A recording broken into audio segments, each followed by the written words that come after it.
Horizon 2040, c'est le titre de cette chronique avec Olivia Hierret-Daubré. Bonjour Olivia. Bonjour Thomas. Bienvenue. Vous nous présentez le projet Pop-up du cabinet Third Nature. De quoi s'agit-il? Oui, il y a un concept original de parking qui sort de terre quand il pleut. C'est en fait un parking hybride qui combine des espaces verts, un réservoir d'eau anti-inondation et des places de stationnement. Et oui, qui pensait qu'un parking pouvait en faire autant pour la planète. Alors, à quoi il va ressembler ? Il est composé de 3 niveaux superposés, comme vous pouvez le voir sur l'image. Enfin, vous allez le voir bientôt. Elle devrait arriver, l'image.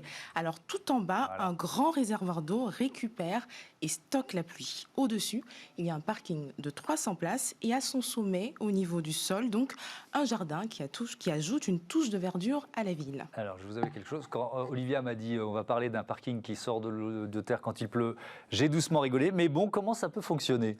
Alors, lors d'une journée normale, le réservoir d'eau sous le parking est vide et le dispositif va fonctionner comme un parking souterrain traditionnel.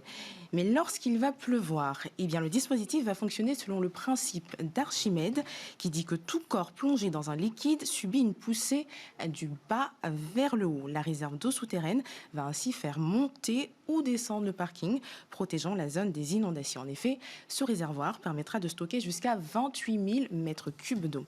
Concrètement, en cas de forte crue, le parking va sortir du sol pour laisser l'eau s'accumuler dans le réservoir en dessous et se transformer donc en parking extérieur. Le jardin au sommet de la structure, tout comme ce parking, resteront, quel que soit le niveau de l'eau, accessibles aux piétons et aux voitures. Puis le parking va redescendre le temps que les égouts absorbent le surplus d'eau pour redevenir un parking souterrain. Comment est née cette idée?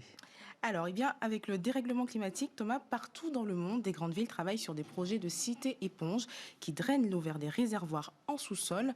Mais le problème qui se pose, c'est que ça conduit en général à sacrifier les parkings souterrains. Et c'est la réflexion que se sont faites les architectes de Third Nature concernant la ville de Copenhague. Je les cite, ils disent: au lieu de créer un réservoir d'eau de pluie qui sera vide 99% du temps et un parking monofonctionnel trop cher à construire, nous suggérons une solution climatique dynamique et innovante qui répond aux défis de l'adaptation au climat, de la mobilité et du développement urbain. Est-ce qu'on a une idée du calendrier, de l'échéancier? Quand est-ce que ça peut voir le jour? Alors pour ce projet qui n'est pas né de la dernière pluie, mais de la dernière pluie, Joli, la face. joli.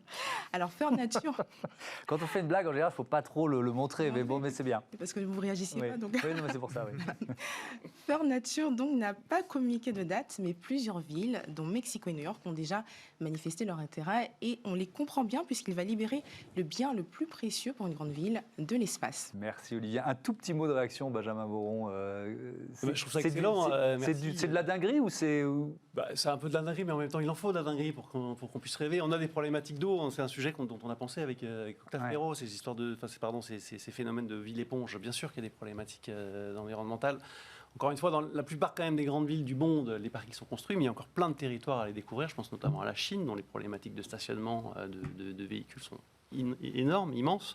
Donc ça pourra tout à fait venir voir le jour un jour. En tout cas, bravo, je trouve ça très sympa. Eh ben, merci Bien beaucoup. sûr qu'il faut rêver. Merci aux uns et aux autres. Merci à tous les deux. Merci Olivia d'avoir participé à ce débat. Tout de suite, on remonte dans la voiture, électrique si vous voulez, autonome si vous voulez, direction le télépéage.